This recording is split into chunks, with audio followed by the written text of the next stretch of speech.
Et j'entends jusqu'à ce matin EI. Alors, si c'est en français, je vous le donne tout de suite, c'est IA.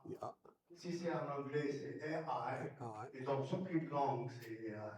Pourtant, mais c'est peut-être la faute à ceux qui l'ont appelé comme ça, parce que c'est simplement pas comestible pour les Tunisiens.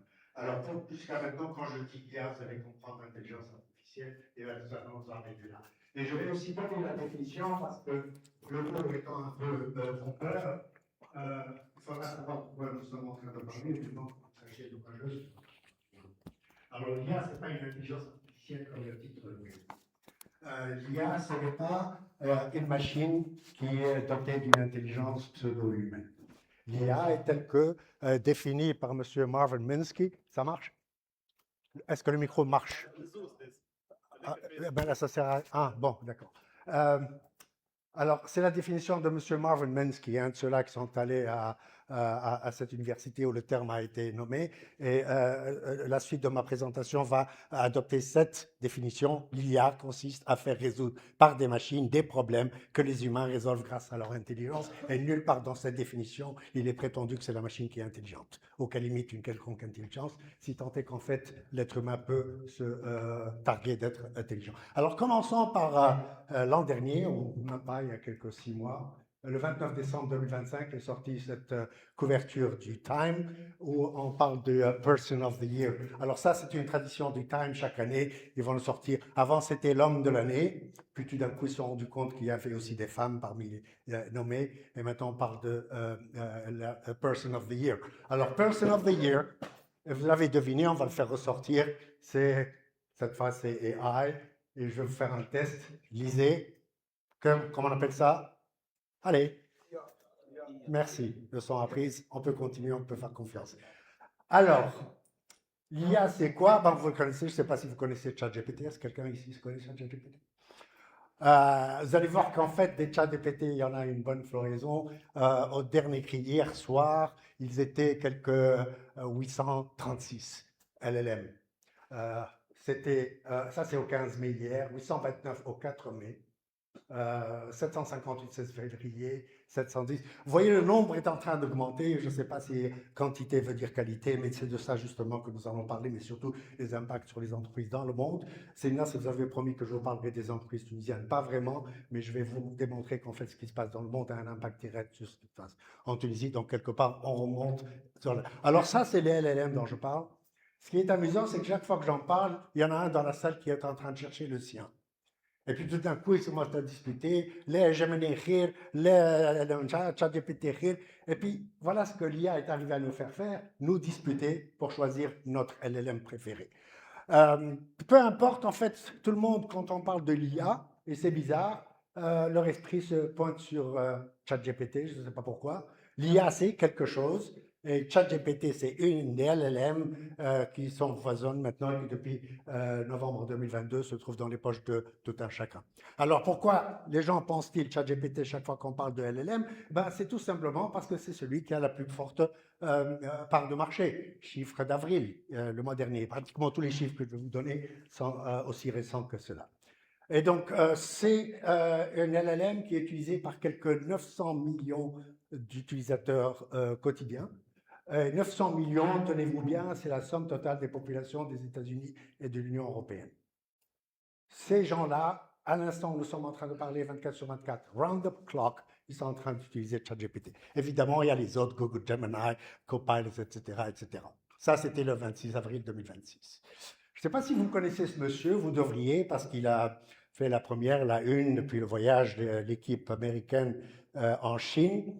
Lui, c'est Jensen Huang, que je considère l'homme le plus puissant de la planète quand il s'agit d'IA. Non, ce n'est pas Sam Altman, c'est lui, parce que lui, c'est le PDG de NVIDIA. Et NVIDIA, c'est les constructeurs de processeurs sans lesquels aucune intelligence artificielle ne fonctionnera, LLM ou pas. Alors, je ne sais pas si vous devinez le regard qu'il vous donne. Il est en train de vous dire son étonnement est en train de vous montrer qu'en fait, vous devriez utiliser l'IA. Et si vous ne l'avez pas compris pleinement, vous allez voir ce numéro du 1er décembre 2025 où il le dit clairement. He urges, Jensen Huang, Everyone can use AI as much as possible. Alors, vous comprendriez pourquoi la motivation y est. Et évidemment, les entreprises sont à l'écoute et elles sont en train de se ruer vers l'IA.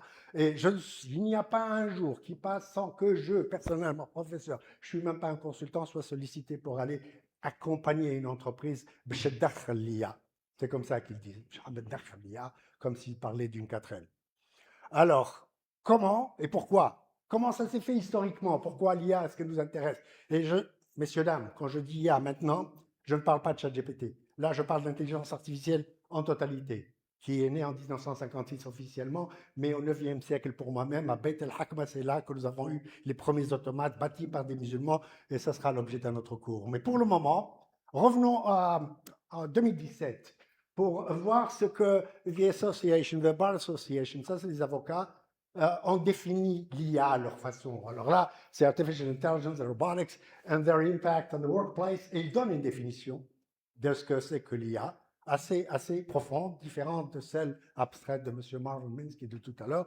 Et vous lirez bien ici que la différence entre l'humain et la machine ne sera pas uniquement entre prouesses physiques ou cognitives, mais entre travail répétitif et non répétitif. Définition qui a été reprise en 2024, il y a 2 ans à peine.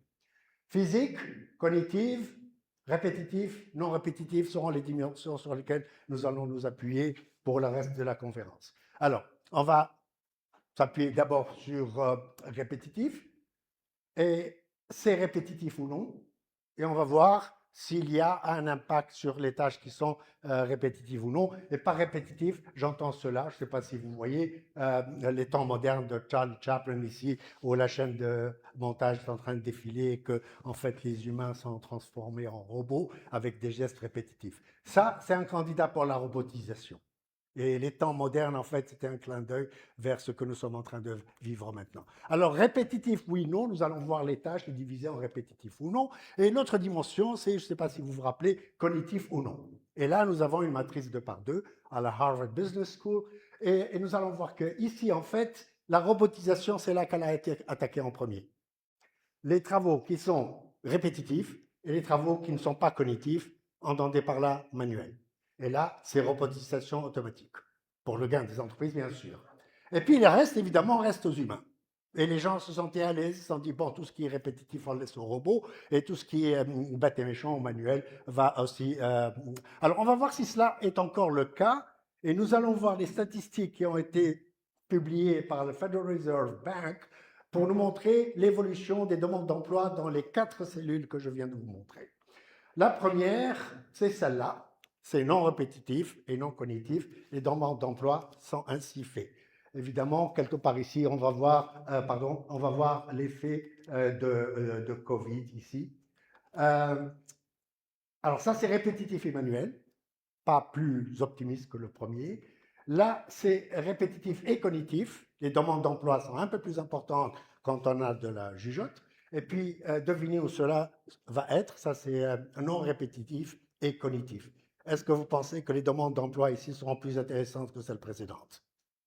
La réponse est oui, on a le temps de voir. En fait, c'est beaucoup plus, je ne sais pas ce qui se passe ici, les demandes d'emploi sont beaucoup plus demandeuses, plus importantes quand le travail utilise la jugeote et que ce n'est pas répétitif et que l'être humain a sa place. Et donc, les gens ont commencé à conseiller les étudiants à s'orienter vers les métiers qui, en fait, ne sont pas mécaniques et où on utilise un peu sa cervelle. Alors, sommes-nous à l'abri cette fois-ci? On va se concentrer sur ce qui est répétitif, qu'il soit cognitif ou manuel, peu importe. Et là, en fait, c'est ce qui concerne ces 2 cases-là. Je vais agrandir encore une fois. Maintenant, tout ça est robotisé. Si je ramène les cases ici, ce qui m'intéresse maintenant, c'est la prochaine attaque de l'IA. Où est-ce qu'elle va se faire, sous forme de robot ou non? Évidemment, maintenant, quand on parle de cognitif, on va arriver, mais là, nous sommes encore dans le non cognitif. Qu'est-ce qui va arriver ici? Ça va être robotisé aussi. C'est non cognitif, mais non répétitif. Donc, on a maintenant une nouvelle intelligence artificielle qui ne fonctionne pas avec les si à leur fin si, puisque nous utilisons des réseaux de neurones. Et l'inquiétude actuelle est celle-ci, quand ce n'est pas répétitif et c'est cognitif. En fait, c'est le dernier retranchement des humains. Et on va voir là ce qui va se passer.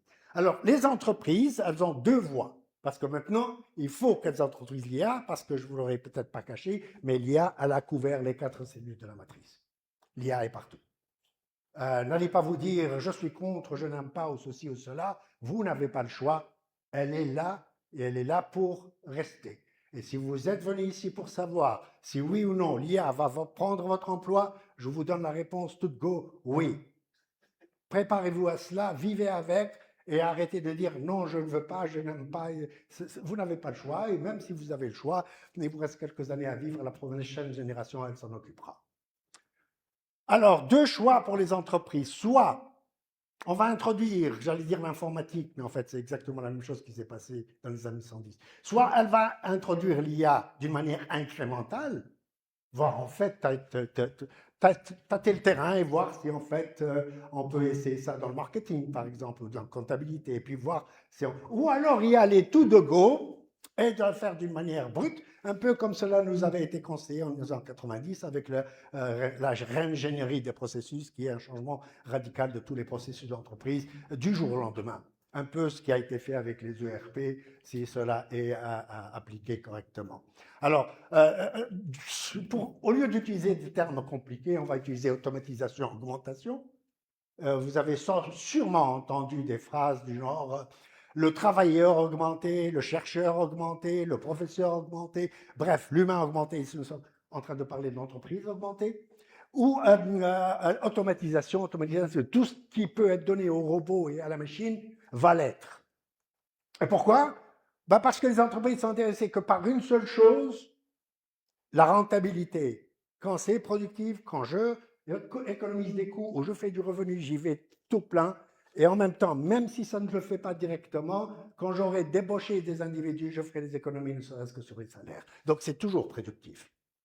Alors, comment on va faire? Alors, évidemment, voyez le schéma ici. Ici, c'est mécanique, un peu comme dans le film des temps modernes de Charlie Chaplin. Et ici, c'est une interaction entre l'humain et la machine. Donc, il y a une sorte de dialogue. C'est l'humain qui est augmenté par l'IA, un peu comme nos étudiants ici font. Ils s'augmentent de l'IA pour livrer un rapport au professeur. Ou même, paraît-il, je me suis laissé entendre dire qu'ils le font durant les examens. Je ne sais pas comment ils le font, mais ils le font d'une manière plus ou moins intelligente.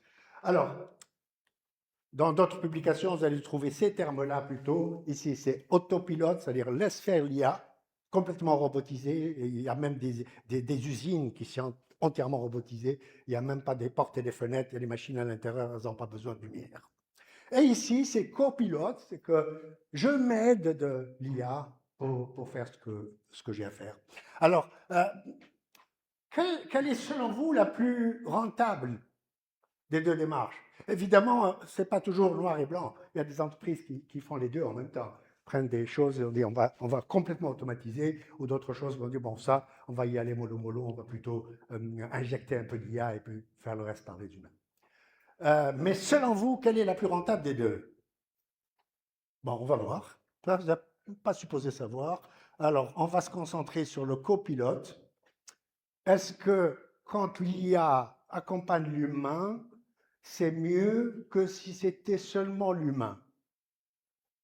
Est-ce que quand l'IA accompagne l'humain, est-ce que c'est mieux que si c'était seulement l'IA? Alors j'ai un ami qui est allé au médecin pour amener ses enfants, puis le médecin il a regardé l'enfant, après il a dépoché son téléphone, il a commencé à pianoter, à regarder, puis mon ami lui a dit « Qu'est-ce que tu fais ?» Et le médecin lui a dit « Je suis en train de consulter ChatGPT », il lui a dit l'autre « Tu es incompétent » et il est sorti. Et moi, je lui ai dit, pourquoi tu as fait ça? Il me dit, j'aurais pu faire ChatGPT tout seul. Il me dit, oui, tu aurais pu faire tout seul, mais tu n'aurais pas su la question à poser. Et ce qui est le plus important dans ces ChatGPT, c'est justement, je suis sûr que vous avez entendu le terme, c'est le prompt, la question. Et nous ne sommes pas en train d'éduquer nos étudiants à poser des questions, nous sommes en train de leur enseigner à répondre aux questions, le contraire de ce que nous devrions faire. Alors, il faut savoir poser la question, le médecin, lui, le sait. Alors, il y a eu une étude qui a été publiée en juin 2025, il n'y a même pas un an, et qui a trouvé ces conclusions. Alors, il dit, on va faire la concurrence entre l'IA et l'humain pour reconnaître des images du cerveau, pour reconnaître si oui ou non il y a une tumeur. Évidemment, il y a d'autres échecs, on ne connaît pas toujours. Les humains seuls, ils ont un taux de succès de 65%. Quand on donne à la LLM, c'est 80%. Qu'est-ce qu'on fait? Ben, on se dirait, bon, allez, tant pis pour le médecin, on va recruter des LLM. Sauf que quelqu'un a dit, bon, on va essayer autre chose quand même. On y tient à nos médecins, ils ont coûté cher, on va les mettre ensemble. Et le taux de succès a augmenté, pas d'une manière significative, mais il a augmenté. Alors, ils vont dire, bon, alors ça, c'est des individus seuls. Si nous mettions des équipes, alors on s'est dit, bon, alors ici, c'est des humains seuls, 5 médecins. Ça, c'est 5 LLM, ça, c'est 5 LLM et 5 médecins. Et là, vous avez compris que ce qui est plus productif, c'est effectivement quand c'est copilot, quand c'est augmentation et non pas quand c'est automatisation. Sauf que l'automatisation, là, a eu ses conséquences et nous allons les voir. Ça s'appelle la synergie cognitive. C'est un terme que vous avez déjà entendu. Cognitif, vous entendrez encore une fois. La synergie cognitive entre la machine et l'humain. Alors, tout d'un coup, il y a cet article qui sort, 13 novembre 2025, il n'y a pas longtemps.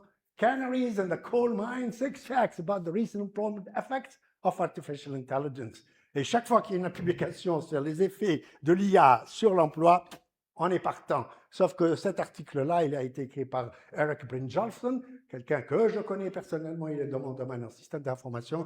C'est le premier qui a répondu à Robert Solow en 1987 pour lui dire que oui, l'informatique peut être rentable, mais dans certaines conditions, il a cité lesquelles. Donc revenons à cet article-là, lisons-le. Qu'est-ce qu'il est en train de dire? Il est en train de dire que l'emploi des jeunes de 22 à 25 ans a chuté de 16% ces quelques années. 16%. Ça, c'est en 2025. Le dernier rapport ici, Artificial Intelligence Index Report par Stanford, il a ajusté le chiffre à 20%.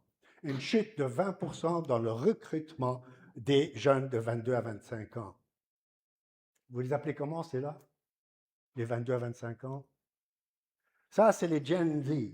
On en a parlé, même la présidence en a parlé. Gen Z, l'arabe. Alors, ça, c'est les recrutements avant.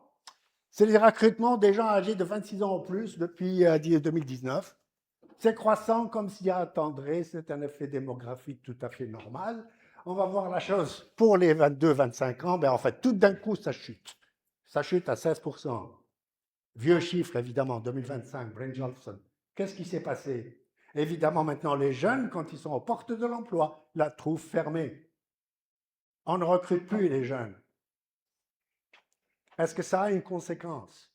Oui, parce que ces jeunes-là, les pauvres, ils vont sortir de l'université, ils vont garder seulement les connaissances qu'ils ont eues à l'université, sans aucun aspect pratique, de quelque sorte que ce soit. Ils ne mettront jamais les pieds dans une entreprise. Ils garderont les savoirs explicites, implicites, mais pas tacites. Alors, ce qui va se passer maintenant, c'est nous regardons cette image. Là, nous avons l'apprenti, nous avons l'expert. Je ne sais pas si vous connaissez le modèle de Dreyfus, où on passe de apprenti à performant, à compétent, à expert. Et celui-là, il va rester apprenti toute sa vie. Il n'apprendra jamais. Ça, c'est le learning by seeing ou learning by watching. Et après, il va y avoir le learning by doing. Et il n'aura aucune de celles-là. Il va rester à la maison. Alors, ce sera au grand dent de qui va être lui, qui va être désavantagé? Lui? Oui, et il y a même un terme qui les qualifie maintenant, c'est never skilling. C'est plus upskilling ou cross-skilling, c'est never skilling. Il ne va jamais apprendre parce qu'il n'aura pas où. Et je parle des 20%, heureusement qu'il y a les 80 qui sont passés. Ou alors, est-ce que c'est un malheur pour lui? Oui, parce qu'il y a plein de choses qu'en fait, il faisait faire à l'apprenti. Un peu comme chez le mécanicien qui répare ta voiture, qui va aller chercher Barajib, va débouler la route. C'est des choses que maintenant, le mécanicien, l'expert doit faire de lui-même parce qu'il n'y a plus d'apprentis. Alors, il va regarder comme ça, mais il lui dit, oh oui, Pépé, telle est la vie devant toi. Parce que maintenant, tu vas avoir plus de travail et pas moins de travail. Et ce qui est bizarre, c'est que les gens croient que l'IA va diminuer le travail, qu'elle va nous rendre plus efficients. Mais en fait, non. L'IA va faire augmenter le travail. Et nous, chercheurs, savons ce que c'est. Avant, c'était 2 articles par an. Maintenant, on peut pondre jusqu'à 6 articles par an. C'est plus ou c'est moins? C'est moins de temps pour un article, mais en totalité, c'est 5 fois ou 6 fois plus. Donc, le travail va augmenter. Augmenter pour qui? Pour ceux qui sont restés dans l'entreprise. Qui? Le papa. Et quand il y a beaucoup de travail à la fin, qu'est-ce qui arrive? Alors, ça, c'est des gens qui vont devenir full stack, comme on dit en informatique, c'est-à-dire jack of all trades, ceux qui vont rester dans l'entreprise et vont maintenant apprendre à tout faire eux-mêmes. Et avec le temps, puisqu'ils utilisent l'IA, parce que ceux-là sont des travailleurs augmentés, ils vont plus savoir ce qui se passe dans la machine, puisqu'il ne faut qu'on la contrôle. Aucun de nous ici ne sait exactement comment la voiture que nous conduisons tous les jours fonctionne à l'intérieur, mais nous savons la conduire. C'est la même chose dans les entreprises. Et cognitive offloading, c'est on va commencer à perdre des connaissances, un peu comme ça nous est déjà arrivé avec les téléphones. Je me rappelle du temps, et je suis heureux d'avoir tant vécu sur cette planète. Il y avait un temps, je me rappelais des numéros de téléphone de ma mère, de mon père, de mes parents, de mes voisins. Ils étaient tous dans ma tête, mais en fait, ils étaient tous même dans mes doigts. Je n'avais pas de mémoire. C'est un peu comme les mots de passe. Les mots de passe, vous les avez dans les doigts, pas dans la mémoire. Maintenant, nous ne rappelons aucun numéro. Pourquoi? Le téléphone s'en charge. Une autre expérience que peut-être vous avez vécue, c'est Google Maps. Alors, moi, je vais aller de la Marsa à l'ISG. Je connais la route, mais quand je ne connais pas la route, je vais aller au centre culturel de Ben Arous, par exemple, ou Rades. Le last mile, c'est là que j'utilise Google Maps. Je sais aller à Rades, mais je ne sais pas une fois à Rades où aller au centre culturel. Et après, finalement, maintenant, j'utilise Google Maps, même pour les routes que normalement je devrais connaître. Et donc, offloading, c'est en fait le délestage, le déchargement de la connaissance du cerveau vers la machine. Et maintenant, même les... Alors, je vais mettre Google Maps pour aller à Liège, un endroit où je vais depuis 20 ans, mais peut-être un jour, il va me donner une nouvelle trajectoire qui serait peut-être plus productive que celle que je suis en train d'utiliser. C'est ça le offloading, mais maintenant, on va le voir à grande échelle. Alors, pour mettre tout ça sur le paradoxe entre performance et compétence, ce qui arrive ici, c'est que quand nous publions 5 articles par an, les gens vont croire que nous sommes productifs. Les gens vont croire que nous sommes compétents. Et quand vous allez utiliser l'IA dans le schéma augmenté, vous allez sembler être plus performant. Vous allez même vous-même le croire. C'est le phénomène de Dunning-Kruger de croire que vous êtes plus compétent que vous l'êtes vraiment. Alors ici, c'est ce qui se passe normalement. Le débutant, il passe, et puis après, il devient compétent, puis performant, puis expert. C'est normalement la courbe de l'acquisition des compétences à l'introduction dans l'entreprise avec le onboarding, etc. Sauf que celui-là, c'est celui qui utilise l'IA. Il va avoir cette performance, puisqu'il utilise l'IA. À un moment donné, il est supérieur qu'avant. Mais en fait, ceci est sa compétence réelle. Ici, c'est compétence, et ici, c'est performance. Qu'est-ce qui arrive à un moment où la performance qu'il aura stagné parce que son IA n'aura pas développé plus qu'elle ne l'est, et donc il va être... Ça, c'est pour les nouveaux. L'expert, lui, ça, c'est le offloading, le de-skilling, le de-skilling de l'expert, le never skilling du novice et le de-skilling de l'expert. Et finalement, ce qui va arriver au niveau organisationnel, toute l'organisation, ce qu'on appelle l'évadement, the hollowing, l'évidement plutôt, c'est un peu comme évidemment, mais c'est l'évidement, c'est le vidage qui est représenté ainsi en rouge. Ça, c'est l'entreprise qui aura introduit l'IA sans réfléchir, sans stratégie, sans savoir où ça va aller, et surtout sans consulter les statistiques. Alors, nous avons ici le de-skilling, le never skilling. Ce qui se passe, c'est que le cerveau humain, comme vous le voyez ici, est en train de devenir de plus en plus svelte. Un peu comme notre mémoire, qui ne contient plus que des numéros essentiels, et c'est l'effet ChatGPT, je le dis. En fait, ce qui se passe, c'est que c'est l'entreprise qui est en train de... C'est comme une bougie qui brûle par les deux bouts, à l'entrée et à ce qui reste. Ceux qui rentrent ne rentrent plus, ceux qui restent vont être tellement fatigués à la fin qu'ils ne vendront même pas un pot de chagrin. Alors, on regarde maintenant les statistiques de Gallup pour revenir au Gen Z, parce que c'est eux qui nous intéressent. Ils nous intéressent parce que c'est eux l'avenir pour le moment. Et ils ont fait une étude pour voir la réaction des Gen Z, parce qu'eux, ils sont connectés. Et ils sont au courant. Et ils ont entendu parler de ce 16 et ce 20% avant même peut-être que nous. Alors, qu'est-ce qu'il y a hein? Gallup a fait une étude des appréciations des Gen Z entre l'an dernier. Alors, tout ce que je vais vous montrer s'est passé en un an. Ici, c'est l'enthousiasme. Ils étaient enthousiastes à 36% en 2025. Ils le sont maintenant à 22%. Pas aussi enthousiastes qu'avant. Côté optimisme, ils étaient 27% optimistes sur l'avenir. Une année après, c'était 18%. Côté négatif, est-ce qu'ils sont en colère? Ils l'étaient à 22% l'an dernier déjà. Ils sont maintenant à 31%. Côté anxieux, ça n'a pas bougé, 41, 42%. Quelqu'un m'a dit qu'ils sont anxieux par naissance de toutes les façons, donc allez, on passe. Donc ça, c'est des statistiques pour voir les Gen Z, comment ils réagissent à l'intérieur. Alors Gen Z, c'est ce que certains auteurs appellent la iGen, I comme Internet, ou la Interconnected, ou la iPhone, etc. Donc l'iGen. Et ça, c'est l'avenir. Voyons un peu ce qui se passe en Tunisie. Ben, nos jeunes vont en Europe pour aller travailler. Ceux qui sont en Europe ne travaillent plus, nos jeunes ne vont plus y aller.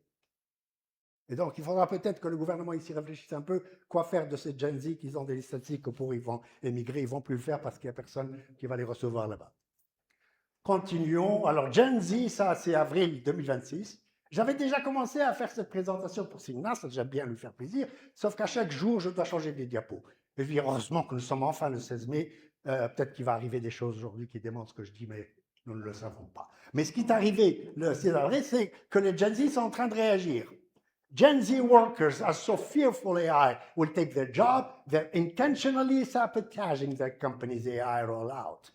Ceux-là qui sont passés les 20 ou les 80%, ben, qu'est-ce qu'ils sont en train de faire? Ils sont en train de contaminer l'IA de l'entreprise, à lui faire dire des mensonges encore plus qu'elle ne le fait déjà, pour que l'entreprise fasse moins confiance à cette IA, pour qu'enfin les choses redeviennent normales. Et je ne sais vraiment plus ce que ça veut dire normal. Alors, ça, c'est Fortune. Quand Fortune me sort quelque chose, c'est pas comme Future, je crois plutôt. Et puis, ça a été repris le lendemain. Gen Z's AI adoption steady, but skepticism climbs. Le 22, qu'est-ce qu'ils disent là? Ah, Gen Z, sabotaging. Et ça continue jusqu'à aujourd'hui. Nous sommes en train d'étudier ce que les Gen Z sont en train de faire. La revanche des jeunes. Et donc là, il va y avoir un nouveau tournant qui va arriver dans la... Alors, c'est la faute à quoi? À l'automatisation ou à l'augmentation de ce que nous sommes en train de dire? Rappelez-vous la première question que je vous avais posée. Qu'est-ce qui est le plus rentable? C'est la faute à quoi? C'est la faute à qui? Je vous laisserai réfléchir à cela. Est-ce que c'est l'augmentation qui a causé cela ou est-ce que c'est l'automatisation? Alors quand je regarde, quand celle-là elle arrive, ça veut dire que je dois conclure. Comment on conclut une présentation comme ça? Ben, je vous raconterai une histoire, puisqu'il me reste encore 2 minutes, là, 2 minutes, 2 secondes. Rue de Marseille, 11 h du soir, quelqu'un rentre chez lui, puis il tombe sur quelqu'un qui est penché à 4 pattes en train de chercher quelque chose dans... Alors, il s'arrête, il dit, je peux vous aider? Il dit, j'ai perdu ma montre. Il dit, je vais vous aider à la chercher. Puis ils ont commencé à chercher la montre. Et puis, à la fin, l'autre, il en a eu marre, il dit, où est-ce qu'elle est passée, la montre? Il dit, est-ce que tu es sûr que tu l'as perdue ici? Elle dit, ah non. Il dit, mais alors pourquoi tu la cherches ici? Elle dit, parce qu'ici, il y a de la lumière. Appliquez cela aux entreprises. Pourquoi ils utilisent l'IA? Parce qu'ils ont des données, ils vont utiliser l'IA pour leurs données, pas pour résoudre des problèmes. Si les données sont là, c'est que le problème n'est pas là. Alors, les entreprises ne sont pas encore à tel niveau de maturité pour comprendre en fait à quoi sert l'IA. L'IA, c'est pour résoudre des problèmes. Il faut que tu connaisses ton problème. Les entreprises sont en train d'apprendre l'IA pour le chômage. Il vaut mieux savoir où l'on veut aller et ne pas savoir comment, que de savoir comment aller sans savoir où. Personne-là, vous l'avez. Mais il vaut mieux savoir où aller sans savoir comment, plutôt que de savoir comment et ne pas savoir où aller. Parce que de toutes les façons, de cette manière-là, vous n'irez nulle part. Comme les entreprises dont je vous avais parlé tout à l'heure. Mon nom est Mohamed Loued, je suis heureux de votre écoute. Je vous remercie pour votre patience.